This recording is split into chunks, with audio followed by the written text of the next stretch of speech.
Good afternoon, ladies and gentlemen. Welcome back to the Inside the OC podcast. My name is Matt Kinizar, and we are here to talk Open Championships. And it's going to be a fun time today. We'll have a fellow left-hander on the show, so we'll get to talk about southpaw things. And I don't even mind being the second best lefty on the broadcast. But before we get to today's guest, let's bring in my co-host, Aaron Smith. Once again, change of scenery for you, Mr. Smith. How are things today? Things are well, Matthew. I'm coming to you from the International Bowling Campus today, the Chris Schenkel conference room. So that's unfortunately, well, we can do this real quick. So there's Chris and Bo. You know the conference room all too well, but pretty cool stuff. Yeah, change of scenery, but ready for another great show. That definitely is not going to change, and another great guest on the horizon here. Well, it's good to see we have some real commentators on today's show. They're not going to say much along the way, but our guest today, the left-hander, as I mentioned, had a great 2019, picked up a team all-events title at the Open Championships, and did some pretty cool work there at the end of the event to lock it up. A team that has had some pretty close calls over the years, and I know how much it meant to them to be able to get there. Their leader, Derek Magno, was on site as the event concluded, and it was pretty awesome. And a lot of emotion there from him. And again, how much it meant to those guys absolutely was pretty evident. But let's bring him in now, the left-hander, TJ Mento. TJ, welcome. Thanks for joining us guys. today. Yeah, thanks for having me. Appreciate it. All right. Well, we already had a chance to catch up with you yesterday and a little bit today. Learning things really we had no idea, and that's what this show tends to be all about. Just the pre-show stuff really opens some eyes, and we get to see you guys on the lanes and see you perform and do cool things and make some magic happen. But to hear the stories, behind the stories, and you've got some good ones. You said part of your role in the group is to kind of be the record keeper of things. Of course, part of the Open Championships experience is to get out and enjoy the host cities and such. We enjoyed your city, your area very much back in 2018 when we were in Syracuse. I'm sure we'll have some things to say about that in our time there and some questions for you along the way. But before we do get into any of the Open Championship stuff and a little bit about your bowling career, let's talk about 2020 for you. It's been a wacky year for all of us. Obviously, Aaron and I in different places right now. I'm at home. He's at the International Bowling Campus, and we've been working remotely all this time. And now for you guys, a little bit different. Of course, the name of the team that you were on at the Open Championships, Mento Produce. And it's not just a clever name to come up with some behind the scenes or some special meaning. It's a real thing. And that's what you've been busy doing. Tell us about that and what life has been like for you in 2020. Mento Produce is a family-owned business. My great-grandfather, my grandfather, my father, and my uncle, they currently run it. I'm there every day helping as well. We haven't had any stoppage at all really when the pandemic hit. It was about March 20th, I think, is when everything was shut down here. We're considered essential, so we continued right along. We service hospitals, senior living facilities, some other places that were still essential as well. So we cut down a little bit. We're open 6 days a week. We were open 4, but nothing ever really changed for us other than maybe some accounts unfortunately having to close, restaurants and that sort. So it's been business as usual for us. Not as much business obviously, but not much has changed here. Not too bowling wise. Go ahead. Oh no. Bowling wise, they just opened back up last Monday. So we're excited to be able to get back out. We're learning all the new the rules and regulations of what we can and can't do. That we haven't had all those nailed down yet. At least I haven't heard everything, but we seem to have a pretty good idea of what we're able to do. And you mentioned that lineage in your family for Mento Produce. How far back does that go? How long has Mento Produce been in business? That dates back to 1897. Oh wow! So it started kind of a horse and buggy, just like a fruit stand type deal here and there, and it's gotten up to we cover all over New York State. We go into Pennsylvania, so we deliver produce all over. All right. Well, so you guys know a little bit about history and tradition. Of course, 1897 predates the Open Championships by just a few years. We started things off in 1901. And speaking of horses, your guy Derek Magno is in the chat now. He's watching from work. Oh boy. Yeah, so he'll keeping his eye on things and make sure you get all your stories right. Derek, of course, was the high guy on the team in 2019. Shot 300 in the team event. We'll talk about that in that moment and the run at the team title as well. Just a lot of excitement there. But again, as we transition, we're kind of go chronologically generally during these conversations and talk about where things really started and of course, where we are now. But for you, a talent in the Syracuse, New York area, again, from the left side of the lane, a youth Hall of Famer. So you definitely have the credentials and the talent, and you've gone on to do great things in your career. The thing that surprised me the most, I think, in our conversation was that you kind of said that you guys are almost in your own little bubble there in upstate New York as far as bowling and competition and some success nationally over the years for some of the guys. But when you went to college, you went close to home, Mohawk Valley Community College, and really didn't know what college bowling was all about, what was happening outside of the area, which, again, to be such a phenomenal talent, to go on to win Rookie of the Year collegiately, but not really know what was out there. Tell us about that. That's a great story and a great start to your career. Yeah, I met Derek. Geez, we were still in junior leagues, and he was, as he is now, he was the big dog. Everybody, if you were going to bowl right then, you knew who he was and all that. And so we got hooked up. I couldn't even tell you how long it's been, how long I've known him for. Joe Conti as well. Pretty much the three of us, if we weren't bowling, we were somewhere together. And from that point on, we just kept, Joe and I kind of followed Derek around. Wherever he was going, we were going. He eventually went to Mohawk Valley. When I was ready to go to college, I didn't really know what I was going to do. We've got, the family business here. So that was kind of my plan all along. But to get the opportunity to go to college, get a degree, and obviously be able to bowl at the same time, it was a no-brainer, especially being close to home. If something didn't work out, I wasn't sure what I wanted to do. It was only an hour drive away. But when we went out there, a good Joe Connie and a couple other guys around from our local high school league actually formed the team that we had for the 2 years we were there. So we all knew each other pretty much when we first went out there. Our coach, who Derek knows as well, Corey Waltz, he's really the one that got us to be able to see what was really out there, national-wise, collegially. He's the reason we were able to go to Vegas, which eventually led me to meeting Sean Rash. He knew all about, what it took to get us there. We just had to be able to fundraise the money or win the local tournaments that were around to raise the money to get out there.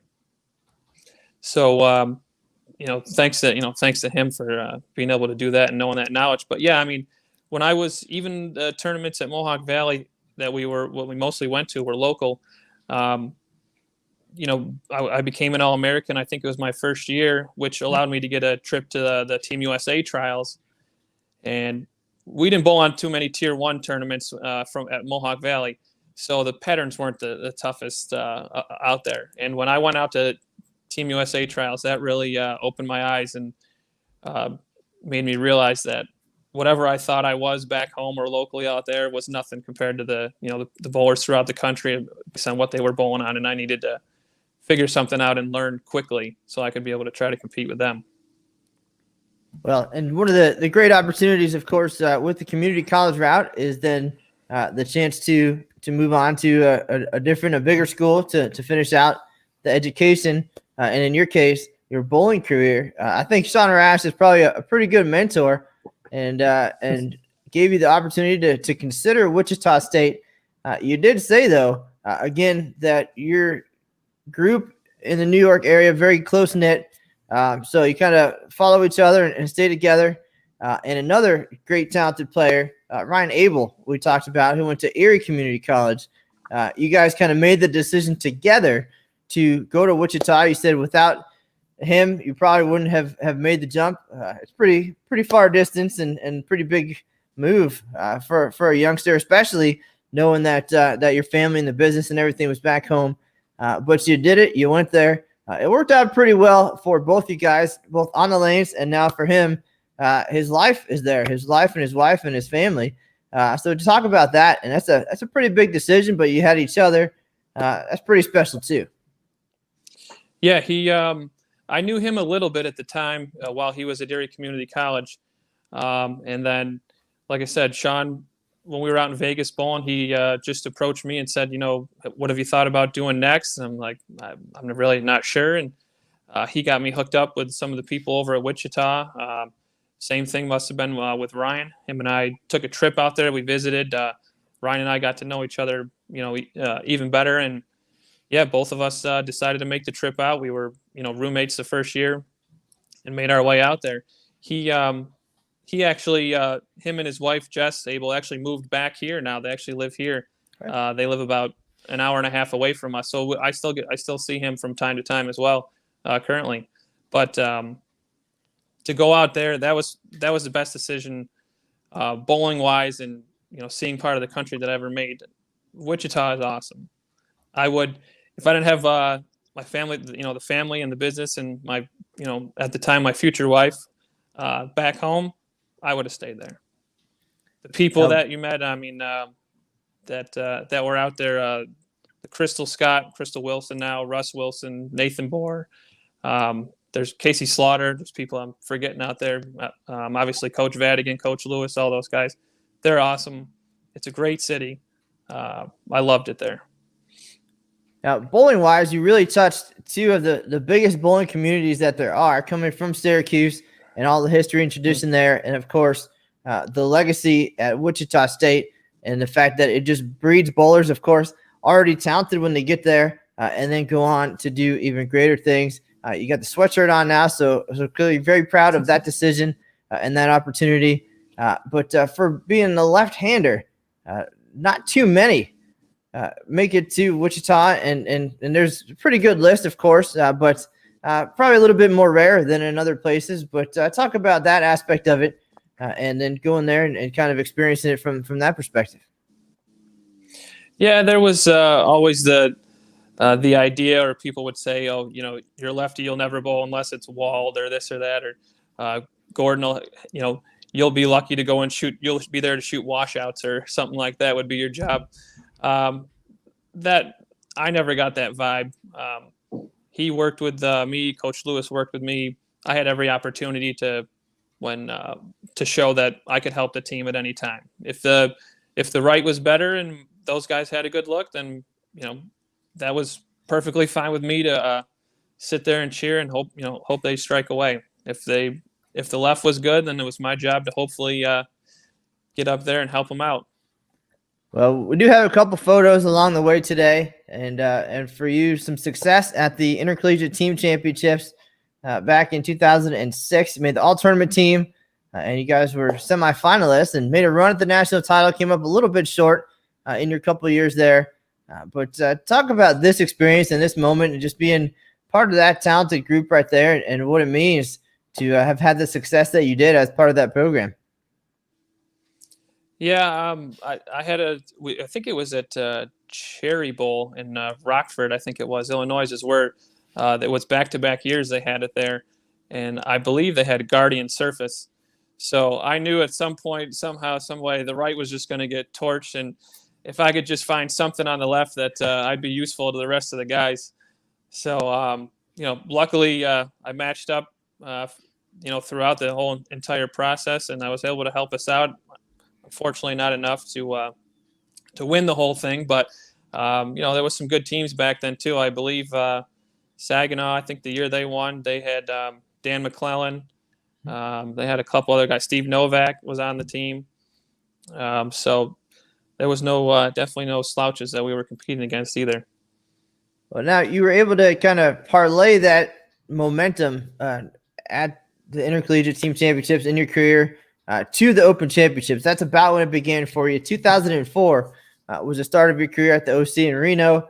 And the first part of your career you actually spent with many of those Wichita guys, some very talented players, and they've always been able to field some teams. Jesse Buss and John Strabinski and just so many people that you already mentioned who kind of stick together. Mm-hmm. Of course, in Wichita with Gordon and Mark Lewis and Jensen and everybody there, the tradition, what the Open Championships means, is pretty evident as well. The success that they had there in the 80s, no doubt, it's all part of the conversation. And talk about your debut at the OC and again, taking those guys with you. So really it was just almost like another collegiate event for you guys to come out and join us on the OC lanes. Yeah, it was, just another experience like back in college, not understanding exactly what, how big and how many the tournament was and all that. I think our team, the first year we were there, Clara Guerrero was on the team, I believe. Believe Casey Slaughter, Ryan Abel. I can't remember I think Mark Buffa was also on the team as well. And yeah, it was just like another event.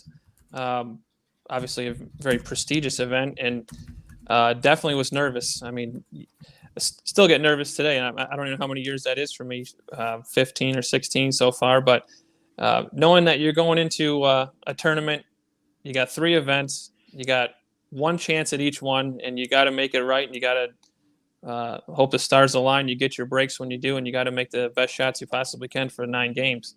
But it was awesome to be able to bowl with those guys, and you said the comfort level of knowing everybody who you're with and all that, and traveling with those guys, definitely makes it much easier. I'm sure 2006, I think we were able to put a little something together and make a run and led for a couple months, I think it was, before we eventually got beat. Again, that was a pretty fun night in Corpus Christi, and seeing you guys come together again. The team was called Brunswick Shocks. Again, sponsored by Brunswick at the time in Wichita, I believe, and then Shocks, Yep. Of course, the Shockers at Wichita State. So again, carrying that tradition forward. A great team, a great group, led by Tyson Brannigan. Shot 823 that night in the team event. And we hadn't seen an 800 in a while at the OCs until 2006. John Janowitz had one in 2004. Didn't have one in 05. So that was a pretty big deal. Again, some of those guys you mentioned there, Ryan Abel there on the right, Tyson Brannigan to your right.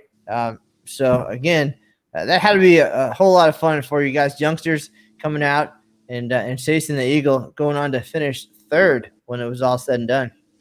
Yeah, I think the only thing I would change for that experience was probably that hairstyle that I got going on there. That's a little crazy.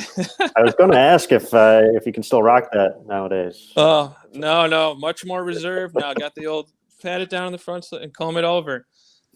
Yeah, Casey Slaughter's pictured in that too, who's currently on our team right now.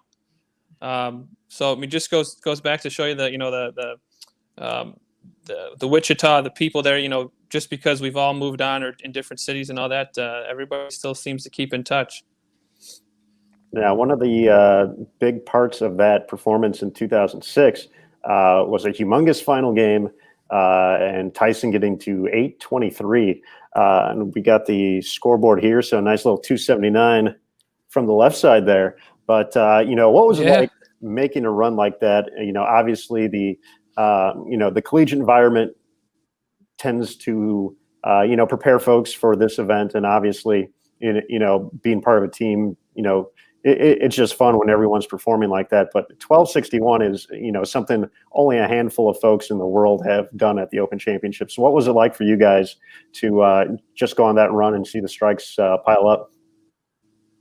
Yeah, that was awesome. I remember Coach V, Coach Lewis in the back along with another group. And they were just going nuts. And at the time, when you're bowling, my mentality is I'm just trying to bowl each frame, take it frame by frame and this and that. I wasn't watching the scoreboard too much to know what we could shoot or what we potentially still had left. But, to be able to put up a number like that, I think if I'm correct, Matt, you probably correct me, but it is or was like the 3rd highest game ever shot, somewhere around that number. It was up there until about 2014 or so when things went a little crazy for us, but still, Yeah. It's up there. It's an amazing performance. Yeah, I mean, when you go there, you expect obviously they're going to be tough. That you're going to have to stay focused and make great shots, and to be able to go up there and just shoot a number like that, makes you take a step back and appreciate the work that you put in to get to that point. I mean, there's no, at least for the amateurs, there's no bigger level to come to than when you go to that. So to step up and put together not just one guy but 5 guys to put together a score like that, to show that you work together, you built the pattern the right way, you broke it down the right way, and to finish with that shows that the teamwork is definitely huge in that aspect. Now, how did that experience and that close call change your perspective of the Open Championships, or how you felt about the event, or even was it motivating for you to want to come back and really get the job done? Yeah, prior to that, I mean, I love bowling. I love to bowl. I'm not an Anthony Pepe or a Derek Magno of that level. No, I don't think so. But to really think that there was a chance that we had an opportunity prior to that, I don't know. I just love to go. I love the team camaraderie part of it. And if we won something, awesome. Of course, we were striving for it and working towards it. And after that, knowing that, we took the lead, we held on to the lead, that was definitely an eye opener. Like, hey, you can be one of these guys too who assists or helps in getting the award, waiting for that phone call, waiting for that ceremony the next year that you may or may not see depending on when you're there. Like, that could be your group or yourself could be part of that. So yeah, that definitely changed some things for sure, mentality wise. Now, within a couple of years of that experience, things shifted for you a little bit. You went and moved on to bowl with the group from home, again, where you went from bowling with kind of a group of peers, youngsters, to a very experienced group. Again, guys you mentioned already that you grew up bowling, junior bowling with, but also the likes of Mike Triniski, Mike Carno, Diston, all of those guys with the experience, the success that they had in the mid-1990s, the tradition, all this big group that you guys have put together, like a family of Syracuse bowlers. Talk about that transition, of course. Then you're back home, the family business. 2011, you got married. So everything kind of changed for you in that regard, but a transition to the next part of your career. And it's been a pretty good decade on the lanes since. Yeah, once I came back, I came home. We initially joined a team with a bunch of bowlers out of Auburn. It's about a half hour outside of Syracuse. Accomplished bowlers as well. Derek was already with that team, so he said, "Hey, you're coming back." He goes, "I got a spot for you. Let's go." So we bowled with those guys for a couple of years. After that, Joe Conti was already with the group of Mike Triniski, Mike Carno, Ray Sear, Art Alexander, Dean Diston, and they had a few guys move on. And Derek said, "Hey," he goes, "I don't think we're ever going to get another chance like this." He goes, "These guys are close group." He goes, "If they find somebody else and they want to stick around, they're probably they're going to stick around. So there's 2 spots." He goes, "I think we need to make the move." He goes, "You don't get many opportunities, and I'm all for it, absolutely."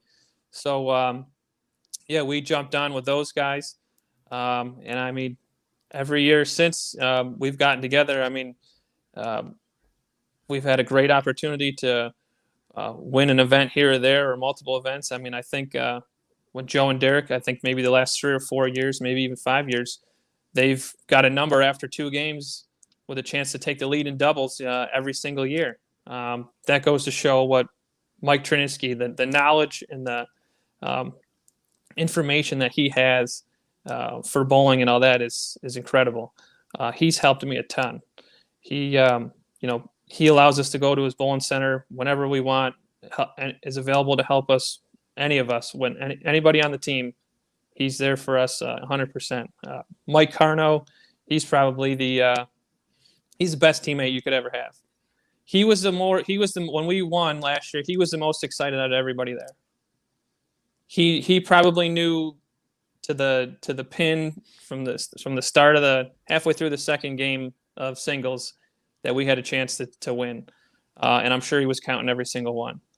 The other guys, Dean Diston, another quiet one, just silent assassin, just goes and takes care of business every time he comes. But all those guys, I mean, one part of the OC as well as you get to hang out with all those guys, and they all have a love for the same thing.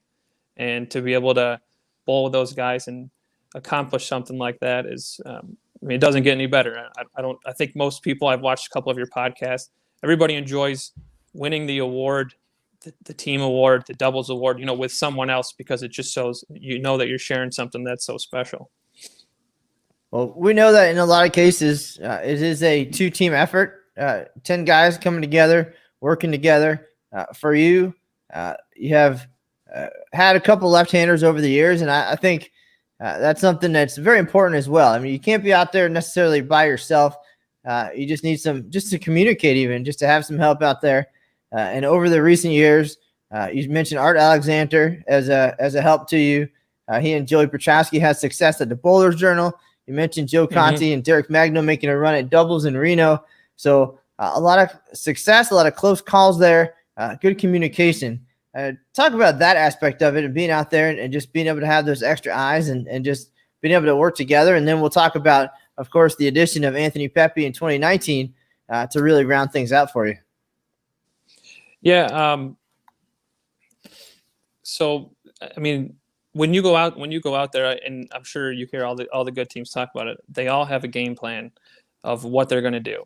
If you don't work together, if you don't try certain things and all commit to it 100%, everybody, then I think that's where you get a couple guys that may bowl well, you get a couple guys that struggle, and unfortunately your chances at winning, one of these the events goes out the window pretty quickly.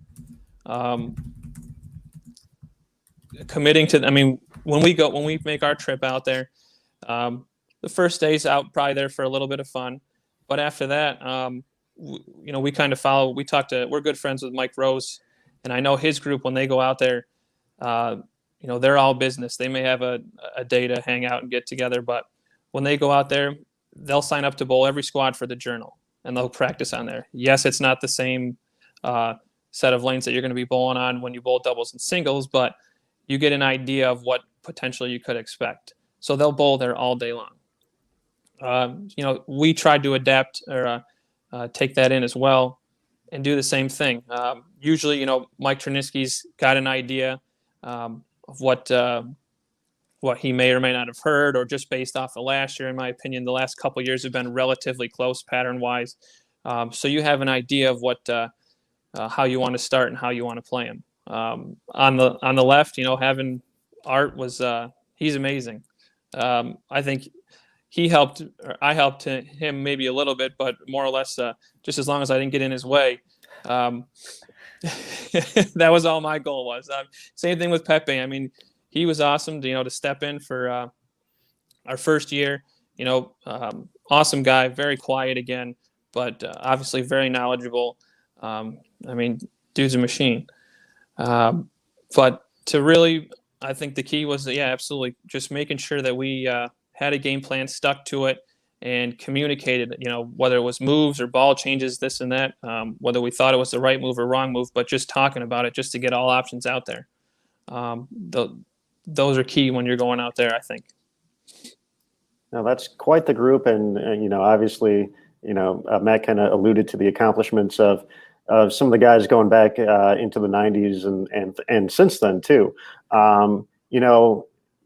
As a kid on the team, essentially, to work with those veterans. Syracuse was a host city in 1999 of the Open Championships. Did you have the opportunity to potentially, I do not know your involvement with those guys back then, but, was that something you were checking out as just a fan of the sport, trying to learn more, or was that kind of something a little off the radar for you? No, yeah, In '99, we did go down and watch some. I don't recall watching that group. We actually had our junior league. We had a travel league at the time when I was in juniors, and they set up a tournament. We were actually able to bowl there prior to the tournament starting. Very cool. So that was really cool. That was our first experience knowing like a convention center type setting and all that. So that was really neat. I mean, actually, I wasn't old enough to drive then, so Derek was actually taking us. He would take myself and Joe down there, to go watch multiple groups. That was awesome having that there. And again, that just opened up to how big bowling is across the country. Right now, going back to 2018, of course, we revisited Syracuse, a lifetime apart for you and for you guys, right in the middle of it. We saw each of the guys quite a bit during the pre-event festivities, the build. We had the state championships, we had the Special Olympics, we had a lot going on. City tournament was even inside the venue there. Mm-hmm. We also had the Masters, so different opportunities for you guys to come down, to check it out, to maybe bowl in one of those events to get a feel for the place. Talk about the pressures of having it right there, just minutes from work, minutes from home. Was it easier? Was it harder? Was the preparation different compared to another year? I imagine the vacation part of it, of course, wasn't there, but how was it different? And how did you guys feel bowling in your backyard, and how much did that add to the pressure or the experience for you? I think, definitely more pressure. Obviously, everybody that whether they know a lot about bowling or don't know much about bowling, hears that this is going on, and they're like, "Oh, when are you bowling?" And that, of course, they expect to hear, they expect these huge scores that you're probably going to shoot because they think and know that, you're the greatest around town. And then when you go there, they don't understand, we're bowling on what is the equivalent to the Golf Masters. So, you definitely feel the pressure there to perform and show those people that what are my reputation or our reputation. We live up to it even on the biggest stage. I think we all bowled pretty well, I believe. I think when we left team wise, one of our teams was in the top 10 maybe, and then the other one wasn't too far behind.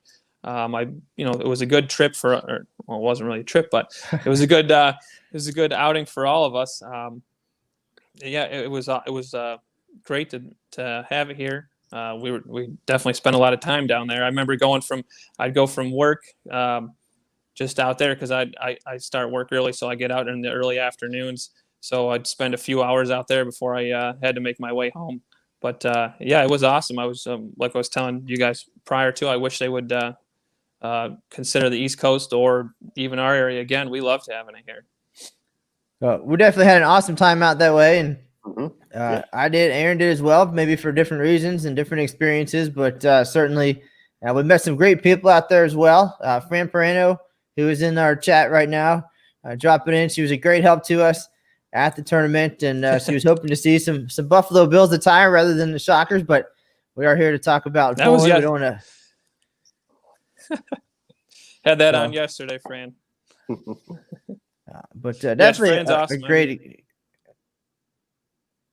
Just saying, Fran, she just does an awesome job for the bowling community in our area. We don't get too much coverage. If it wasn't for her, we probably wouldn't get any. So thank you very much for that, Fran. Well, in a lot of these cities, the smaller places, that's the best part about going is the people we get to meet and keep in touch with. We saw that in Baton Rouge. We see it in Syracuse, El Paso especially as well, just a few years ago. But we're going to transition now a little bit to the big city. So Las Vegas, you guys love Las Vegas. And I know there's a couple good stories here coming. As you said, part of the trip is about being together, experiencing the host city, having a good time. But then it's all about business. And you guys had a lot to celebrate in 2019 based on your team performance. And of course, after doubles and singles. But tell us a little bit more about the experience, the preparation. When does it start? When does the strategy begin? How much are you guys talking before you go? And then just a brief summary, I think, of what it's like when you get to the host city, and then trying to balance I lost you, but we're glad we found you part of it, to This is the biggest event of the year. Yeah, we have a group message going that goes year round. So we're always talking. Might stay quiet kind of throughout the summer when there isn't too much going on. But once that October hits, or at least around here, there's tournaments from then until pretty much the end of April. So our idea was I know some groups like to go later. We like to go in April. That's pretty much when our season around here ends. So at least guys are still fresh. Some guys do like to take a little time off. So we probably really start in October. There's stuff going on throughout. The majority of the stuff here in Syracuse really hits at the end of January. My wife dreads the end of January until about the middle of March because there isn't much time that there isn't any bowling. So I see her passing by between work and bowling and all that. Those 3 months go by pretty quickly. I'm sure they're slow for her, but they go by fast for me. Usually around that time in February, we're already game planning. Mike's letting us know that if we want anytime, we can head up to his place and he'll try to put last year's pattern out or just something that's difficult. He's there to work with us if we got any ball questions, layout questions, physical game questions, anything like that. By that point, once March ends, we're pretty much getting ready to go, shipping balls, talking to guys and all that about what do you think here? What do you think there? Our big question was going to be this year was urethane, no urethane. Pepe's not a big fan of urethane, so that was a discussion on whether it's even worth putting in the bag and shipping out there or not. But didn't have to worry about that. Obviously, we'll start that subject again next year. I even have I had a couple of the guys that live here actually work out on the OC throughout the time, so they drive out there. I still got a couple balls. Actually, they made their way from Reno to Vegas, so they're somewhere in storage. Hopefully, we can find them. Right now. And then, when we finally make the trip, that's when the fun starts and ends. I mean, we last year, I was telling Matt a little bit of this story yesterday. We usually plan it for the full week. We like to be able to go out and have a good time the first day or the first 2 days and then save a day at the end. We got there last year, and our whole group went out. I can't think of what's the big Ferris wheel that's out there in downtown? Is it the high roller? Yeah, the high roller. So the high roller was going on, and they allow you to you can just go inside the Ferris wheel there, or they have an open bar for I think it's 30-minute duration that it takes for it to go make one full cycle. So we had the open bar version, and a couple fellas decided they were going to see if they could set the world record of most drinks consumed in that 30-minute span. Not to name names, but at one point as we're walking back, we kind of lost Derek. He goes, I got to use the bathroom. I'll be right back. Never saw him after that. So we, myself and Steve Meyer looked for him for about 2 or 3 hours. Had up and down the strip there, just looking around, trying to figure it out. Couldn't find him one bit. No idea where he went. And we finally said, what are we going to do? How are we going to find him? If we call someone and tell that he's missing, they're going to say that's Vegas. Like wait till the next morning, you'll find him. We get back to our room, and there he is, sound asleep in our room. Sound asleep. Did he have all his teeth when he woke up? He did, yes. Yeah, no Okay. dental work was necessary at the time. Very nice. Next morning starts. Supposed to be Bowl the Bowler's Journal that morning. He didn't answer that bell. He comes down. He comes strolling down. Oh, TJ, we lost you. Man, Derek must have pulled the plug. He didn't want this story to get out. Uh-oh. We can still hear you, TJ. You still hear me? Okay. Hear I'll you. keep going. I don't know what happened on the camera portion, but yeah, he looks at me and he goes, "What happened last night?" Like I'm like, "I don't know. You tell me. How'd you get home?" He's like, "I have no idea." He he had no idea how he got home, where he got back, but I'll tell you what. After that, I said, "Are you ready to go?" I go, "Business starts today." He said, "Oh, I'll be ready. Don't you worry about me."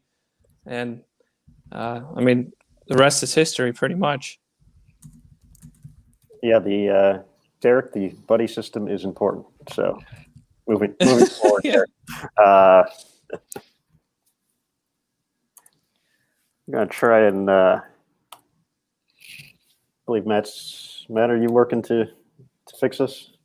Am I working? I said maybe TJ can log out, log back in real quick, and You want me to head out and jump back in? yeah, and we'll keep telling the tale, the Magno. right. Luckily, folks, we're able to find Eric just in time, right? And they came out in a team event day. What a performance for Mento Produce. Now, the Mento Produce name made its return at the Open Championships. It happened once before, I believe it was 2011.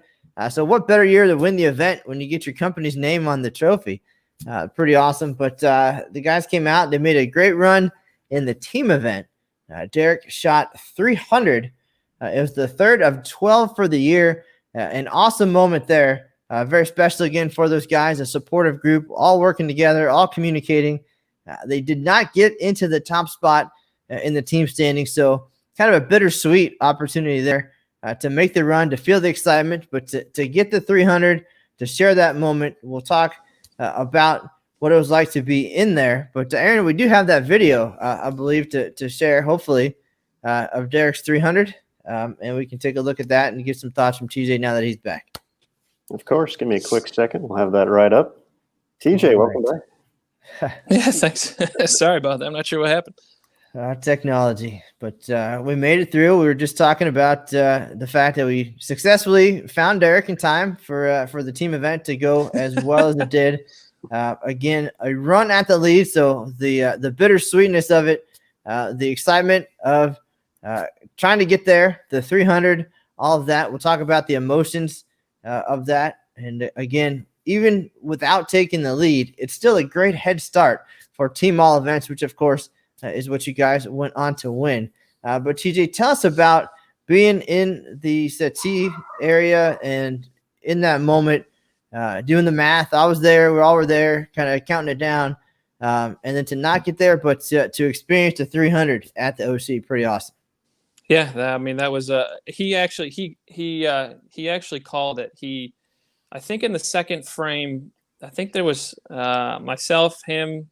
There might have been three of us that had the first two, and he looks at me and he said, "I know. I think I shot like 150 the first game." And he looks at me and he's like, "Snap out of it." He's like, "We're gonna get this." He's like, "We're gonna take this lead." He's like, "We're gonna get it." He's like, "One of us is shooting 300." He's like, "I can feel it," and I'm like, I was down a little bit, but I'm definitely not gonna give up on the team for sure. And I mean, like when he had the front nine, I'm like, you got to be kidding me. This guy, I go, he's amazing. I mean, it's funny how he can call things, and I mean, I've bowled with him forever. How he can say certain things. I mean, it's one thing to say certain things, and it's another one to do it. And yeah, to do that, throw 3 in the 10th, where it doesn't even look like he was nervous. I know he was, but just to flush him like that, I mean, that's just I was just as excited whether it was me, him, any one of those guys, but him and Joe, I've known the longest. We've grown up together. To do that there in that setting was probably one of the coolest things that I've ever seen. Well, you guys got to share that experience and then to get so close once again. Talk about the conversation after the celebration there about not quite getting to where you wanted to be. I'm sure some disappointment about being close, but then to have the maturity to be able to refocus and realize that you got a great chance heading into doubles and singles to really do something as well. That's a tough balance. Yeah, absolutely. And me being the low man on the team, actually, that's definitely a downer. You look at what some of the guys did and the scores they put together, and to say, you really couldn't find, I mean, I'm not sure what the number difference was, but you couldn't find 50, 60 pins to really, get yourself together to put a number together to help the guys out. That's definitely you're so close once again. And like I talked about before, you get one shot at this, you get one shot at each event, and, you got to succeed, and you got to start fast, and you got to keep going. So yeah, I remember being, being down, happy for those guys and every, that they did so well, but also looking back and going, you put all this work in to get to this point, and, to shoot 550 when all you needed was I'm not sure what the number we needed, but to shoot 620 or 630, at least feel, like you contributed. That was definitely a bummer for the night, but, to know that we had 6 more games to go. I've always had a better look at the doubles and singles, so I knew the opportunity to help the team out was probably going to be there. Well, the good news is you ended up needing way more than just 50 or 60 when it was all said and done. So, and of course, you ended up having just enough to take home the team all events title, but we'll get to that point. But in 2019, again, some roster changes, the addition of the left-hander Anthony Pepe, and he had been a 2-time Eagle winner at the South Point Bowling Plaza in 2017 with Team NABR. He won a PBA Tour title in that venue as well, so that had to be great for the confidence. Also, the fact that you guys were able to kind of maybe work off each other a little bit, communicate, and of course, we mentioned while you were away the Mento Produce name getting back onto the scoreboard in the perfect time. It had been almost a decade since that was the team name. Maybe it's good luck now. Half the time you guys have won with that up there. But a new year, a new roster, new excitement going in after the team run in the 300. And just talk about doubles and singles. The way it was set up is that all the right-handers were over on lanes 1 and 2, and then you guys were on 3 and 4. They got done first, being on the end pair, got done a little bit quicker. They also threw a boatload of strikes, which is phenomenal. We knew going in, based on the records, that Derek was going to shoot 7-18 in singles. He's done that 3 consecutive years now. So just put him down for that in 2021 as well. But really, the group came together. It was fun being down there to see the experience and the excitement and just everything all coming together. And then when it was time for you guys on 3 and 4 to get done, it was Facebook Live. We were counting down the numbers. Wow. I mean, it was 6 games, but you put up a pretty solid final game between the 5 of you to get the job done. We'll talk scores in a minute, but talk about, again, coming into day 2 and then having all the pressure on your shoulders, you and Anthony, to be the 2 that really need to finish it off. Yeah, I didn't I wasn't watching numbers. I had really no idea that I knew those guys on 1 and 2 were shooting huge scores. I knew that. I didn't even really pay attention to what the number was, the current all events leader was going in. I didn't even really know that. I knew that from watching, especially Steve Meyer, from watching his reaction. I think the last game I was able to put 5 or 6 in a row together, getting into the 9th and 10th frame. And I mean, he gets fired up as it is, but he was really pumped up. So I had an idea that we may have had a chance to get near a number. Mike Carno, I think I started the 10th first, and Carno, once Pepe threw his first shot in the 10th, he's looked at me and he's like, "That just sealed it." And I'm like, "What do you mean that just sealed?" He's like, "You guys just took the all events lead." I'm like, "I think I still had a spare to shoot, and I believe I missed it. I wasn't even completely focused. I couldn't believe it. I knew that. I remember talking to the team and the guys and saying, I'm like, those guys. I go, those guys both shot. I believe it was Ryan Mao and Phelan, that they both shot 800 in singles. When we were comparing the numbers after that, and guys are like, "Geez, I hope that holds up." I'm like, "Do you guys realize both of those guys had to shoot 800 to get to the number that they did?" I go, and we just beat that number. So once it happened, I mean, it didn't really sink in. You're just getting finished.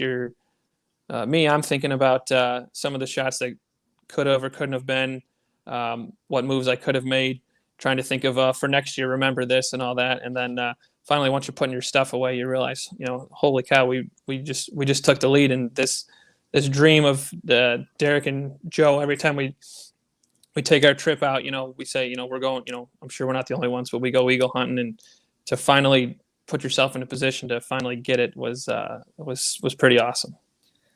Well, now again, Derek individually excelled in 2019. Everybody bowled well. Derek actually made a run at the all events title as well. 21-42 is his final number.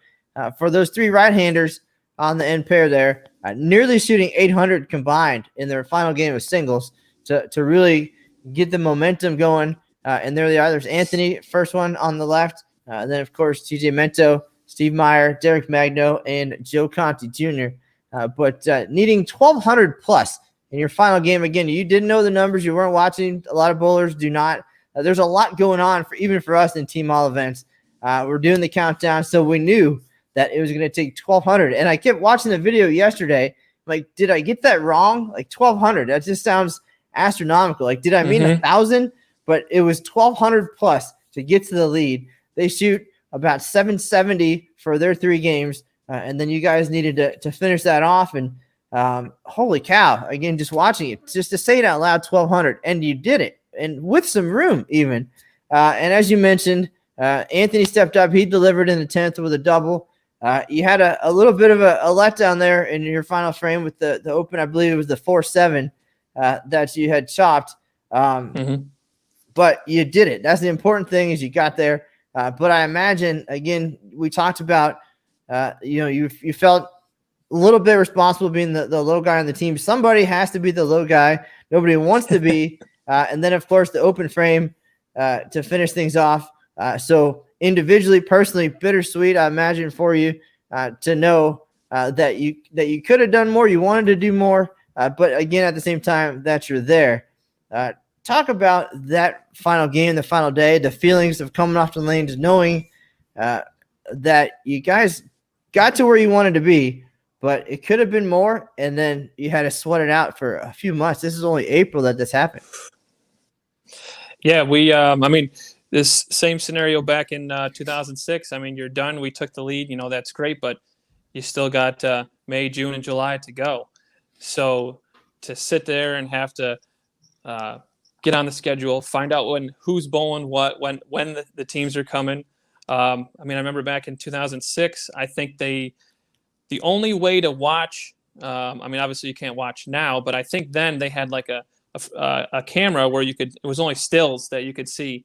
So we would, Casey Slaughter was the worst. He would,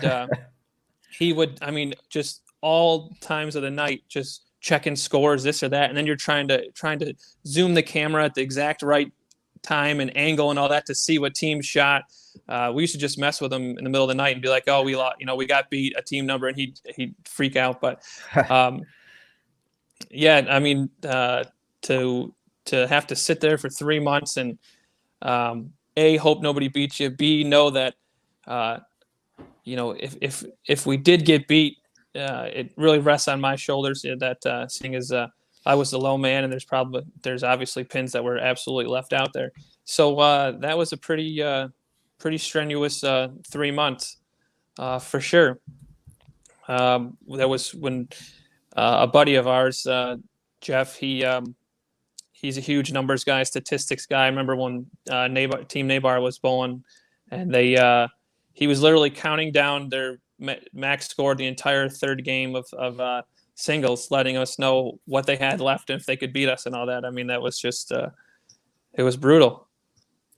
Now you mentioned that particular team, and that was actually going to be my follow-up question. Anthony got to be a part of that team as they won team and team all events in 2017 at the Bowling Plaza. And Ed Bardo was historically a pain in our butts trying to find out everything about every squad, everything going on. So who was that person in your group? Who was the most, on the phone, watching everything? I'm going to guess it was Derek, because he was actually there for the final day. But who was that person in the group who was just this tormented the most over the course, waiting for it to get there?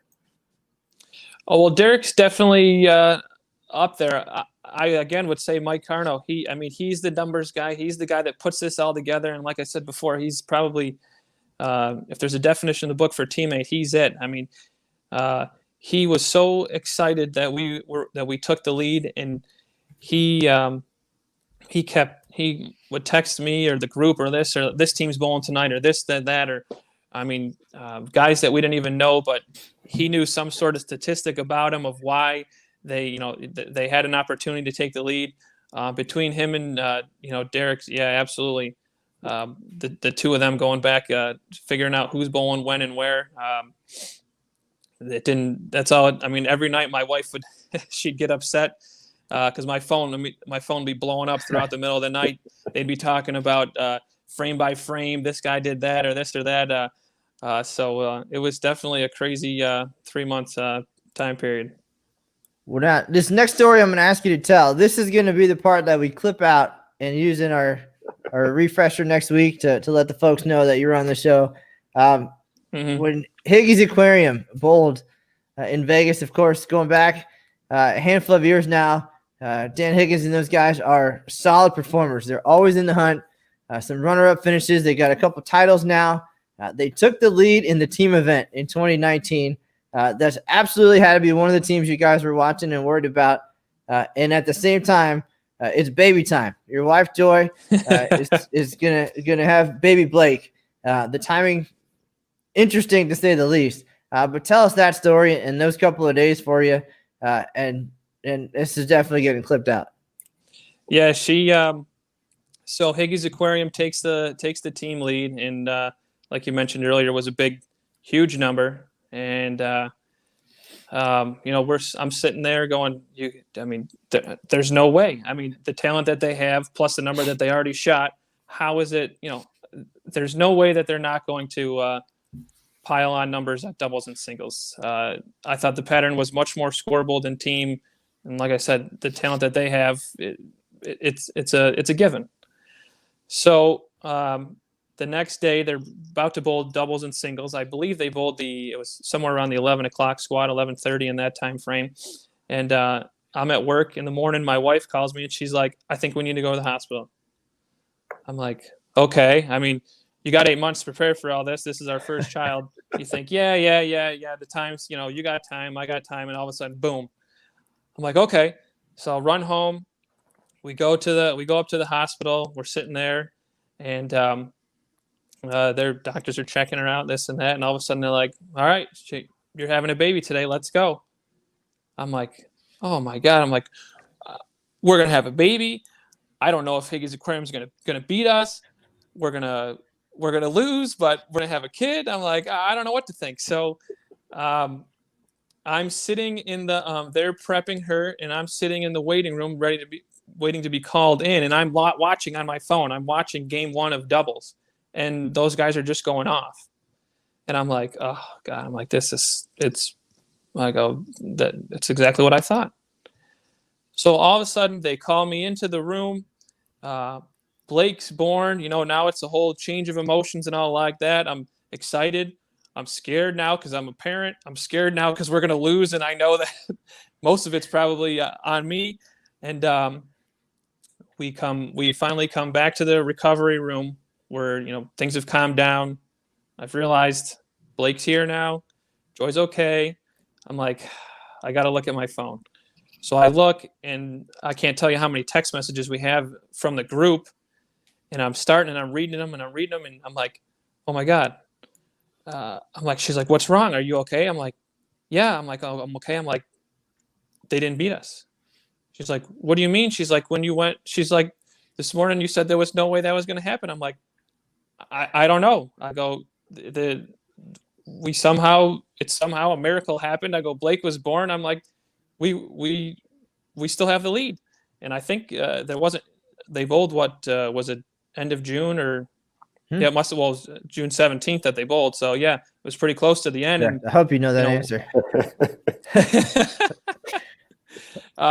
So yeah, I mean, it was just one crazy day. I mean, we still joke today that he's the Eagle baby because, I mean, somehow, some way, he helped the stars align, and no disrespect to the guys at Higgy's Aquarium, but thanks for struggling a little bit, because it made my day even more special. Well, those guys had about 160 pin head start on you going into doubles and singles. They shot 33-62 for their team event. Went on to win the team title, but came up well short. They still needed to average 220 a guy during doubles and singles to catch you guys. Anytime you make a run at 10,000 at the Open Championships, it's a pretty big deal.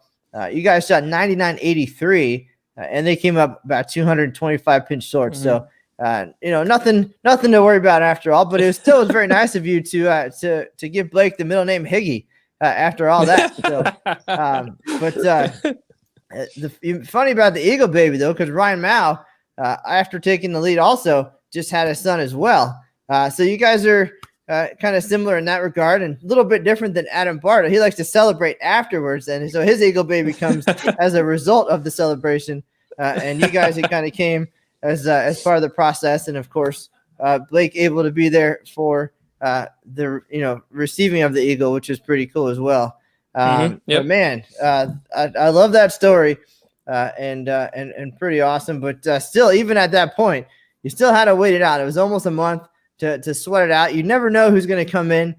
Before anybody was well known, they weren't known at all, right? So right, exactly. To come out, you just never know, and like you're watching all these teams, and then somebody's going to sneak in, but you made it. So now, being a parent and all of the diapers and the things, and you being on the East Coast and working early in the morning, it had to be pretty wacky for you as far as your time of day. But did the new responsibilities and everything, did that kind of speed it along a little bit and make the wait a little bit easier for you? Yeah, definitely kept us busy. That's for sure. So still same scenario. I mean, there were times I think I was feeding Blake in the middle of the night where I'd be on my phone. I got him in one arm, feeding him with a bottle, just scrolling and looking at scores. And then now I'm the one texting the group in the middle of the night because I'm up and the rest of them are sleeping. So I definitely had some things, some time to scope out and still look and all that. And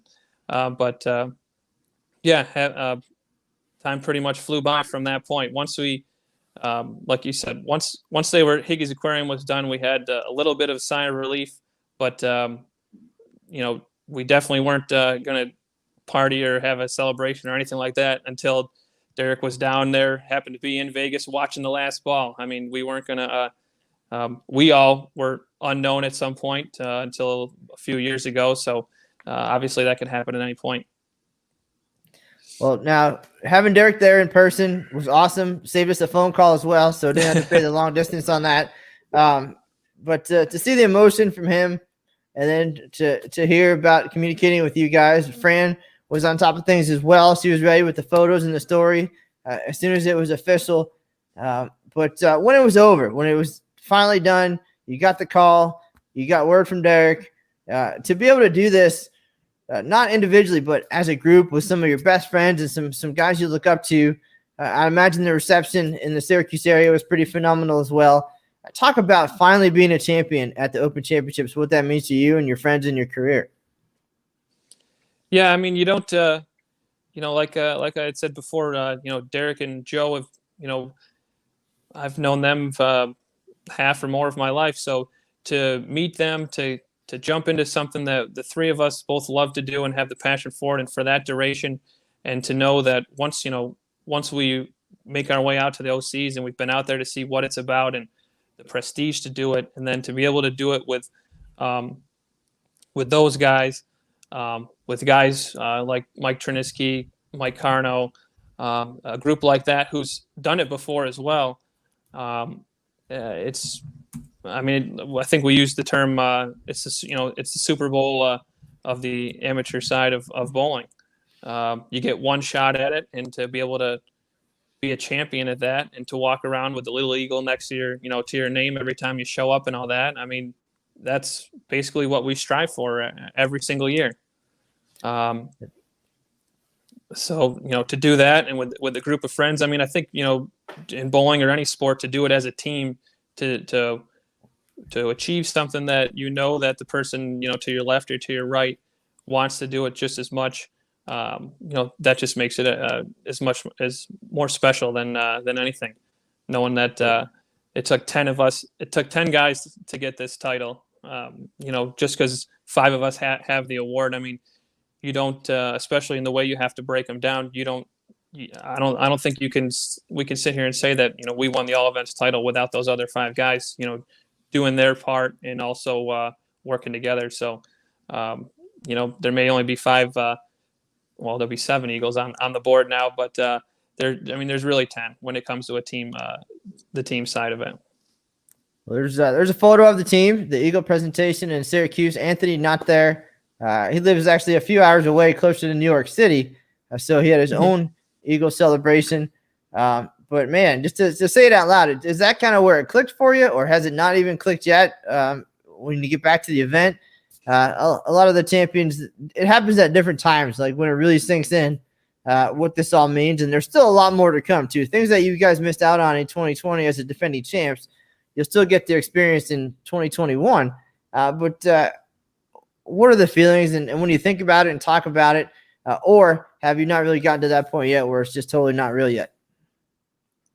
No, I would say it doesn't feel real yet. I mean, with everything that went on with the pandemic and the break that we've unfortunately had from bowling in itself. I mean, you don't really think about it. I mean, everybody congratulated us when we were back and all that, which was amazing. But I don't think I'll really understand it or get it all until we're actually back there in Vegas and we have the presentation there.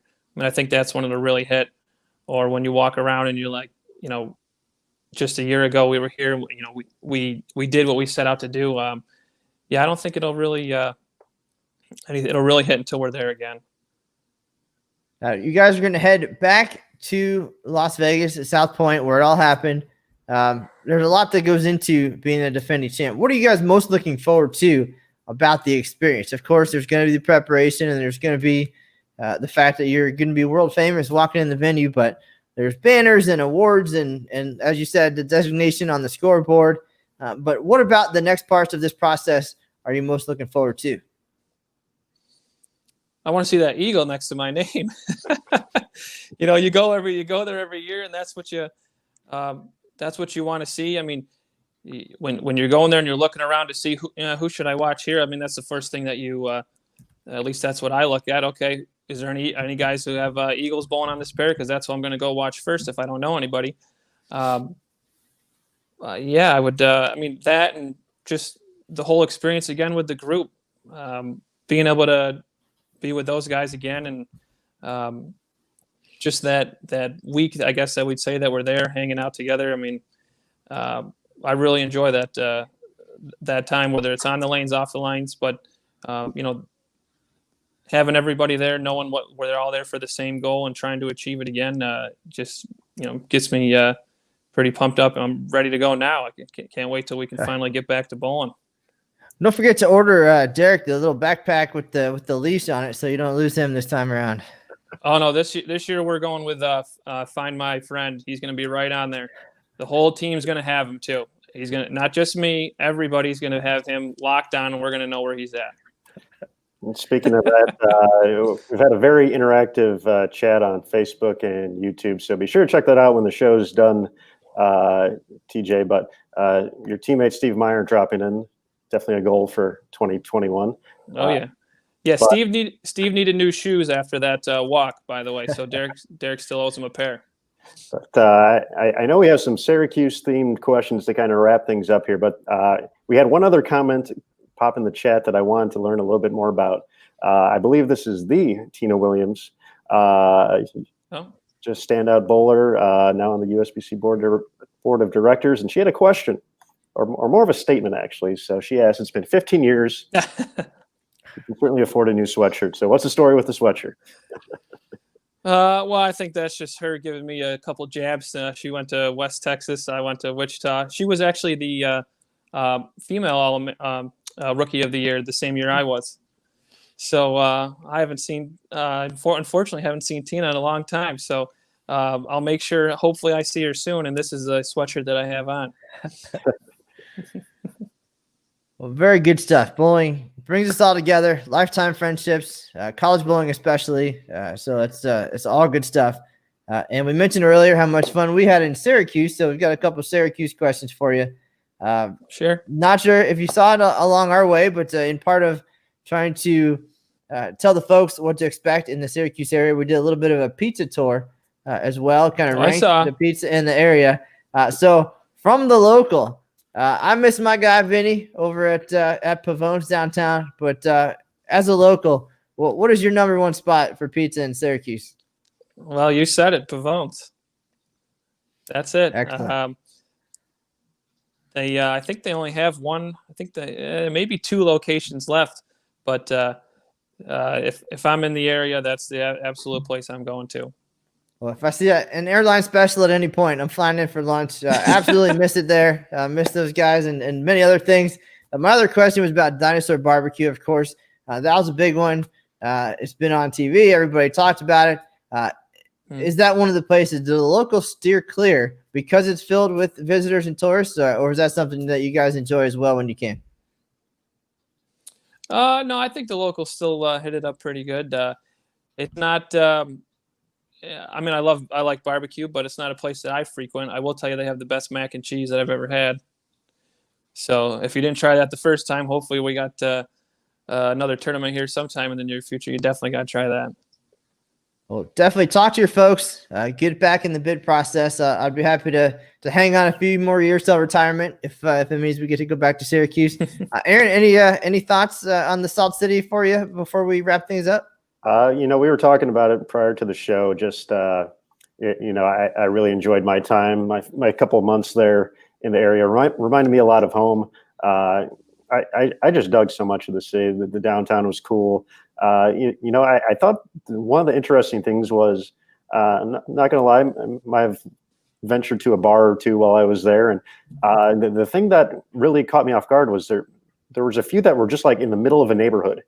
And like all of a sudden, you hear about checking out this place, like, oh, okay, I'll check it out, go grab a meal or something like that. And all of a sudden it's like on the corner and like it's surrounded by houses and like it's the middle of suburbia. And all of a sudden there's a restaurant bar right there. I really enjoyed, so much of the city. So I have to ask now that I'm talking about it, if you got a bar back home there in Syracuse, what's your favorite stomping ground? I wouldn't say that I frequent it. I don't go out too much. This might be another Magno question, but those places that you're speaking of, the ones that are just kind of out in the middle of nowhere, you make a left out of a development and there's that little place. He's taken me to a few of them. I think one of them was called maybe Mugshots at the time or something. If he's still there, I'm sure he'll chime in. But he'd take me to a few here and there. He'd be the one to nail down. Next time you're there, you get hooked up with him. He'll show you around. Sounds like a plan. Well, bowlers, I think the moral of the story here really is the fact that with 3 divisions now, we only give out about 30 Eagles each year. That means there's 50,000 bowlers who aren't taking home the top prize, but the host city and the experience and the camaraderie, that's really a prize that everybody can get a piece of, and hopefully everybody makes it back to the lanes the next day as well. But really take advantage of the opportunity to see all these places, even if it's a Las Vegas or Reno where we've been a few times.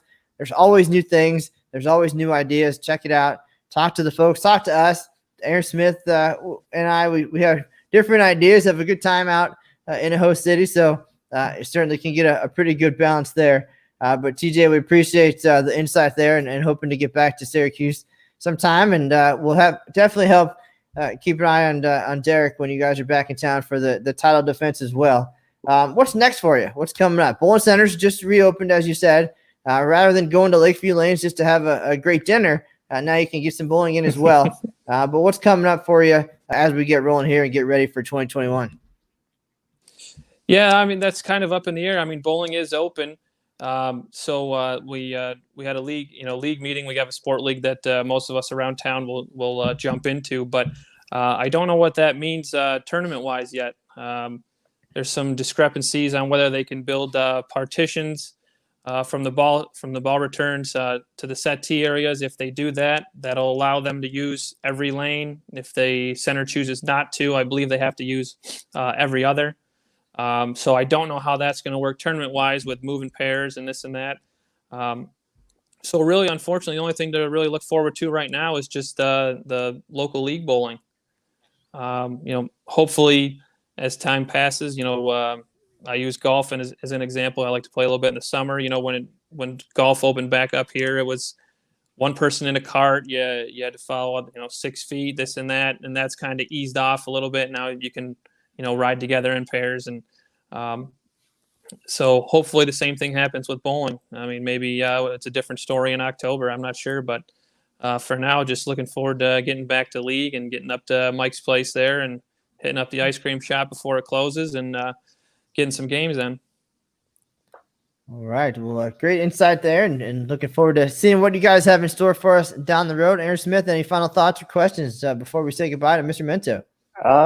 Just big thanks, TJ, for spending some time with us today. Definitely enjoyed, hearing some stories, learning a little bit more about yourself. And I have to agree with Matt. The Blake Higgy story is one of the best ones I've heard since we've started this thing. So what a moment! So cool. Congratulations to you and your family, and congratulations again on capturing that first eagle. Yeah, thank you guys very much. I appreciate you guys letting me come on here. Appreciate all you guys do for the sport, and can't wait to see you guys in April. Well, thank you for the kind words and for being a great representative for Mento Produce, both the team and the business today on the Inside the OC podcast. We're looking forward to more of these great conversations down the road. Next week, we have Mitch Beasley, our defending regular singles champ. He'll join us on the show. And Aaron Smith, what else do we have coming up on Bowl TV for all the fine folks out there? Well, next week we have what do we have? We have Robin Romeo, the Hall of Famer, joining us on the PWBA podcast. That'll be on Monday, 2 p.m. Eastern. And of course, Bowling Explained, episode 3 will be up. Jason Thomas is going to have on Lou Marquez. So our friend here at the ITRC Pro Shop Extraordinaire and Gold Coach. So that's definitely going to be an interesting conversation. So definitely look ahead to those coming up next week. All right. Well, thanks for that recap. And for everybody who joined us today, a lot of familiar faces. Of course, the members of Mento Produce, Steve Meyer, Derek Magno. We didn't see Joe Conti drop in today. I talked to Anthony this week. Looking forward to seeing all you guys on the lanes in 2021. Fran, thank you for joining us as always and for all your great coverage in the Syracuse area. Tina Williams as well. Jeffrey Crickham, another champion from the Buffalo area. So looking forward to seeing everybody back at it in Las Vegas in 2021. But that's going to do it for today's episode of Inside the OC. For TJ Mento, Aaron Smith, my name is Matt Canizaro, folks. That's the news for now. We'll see you on the lanes.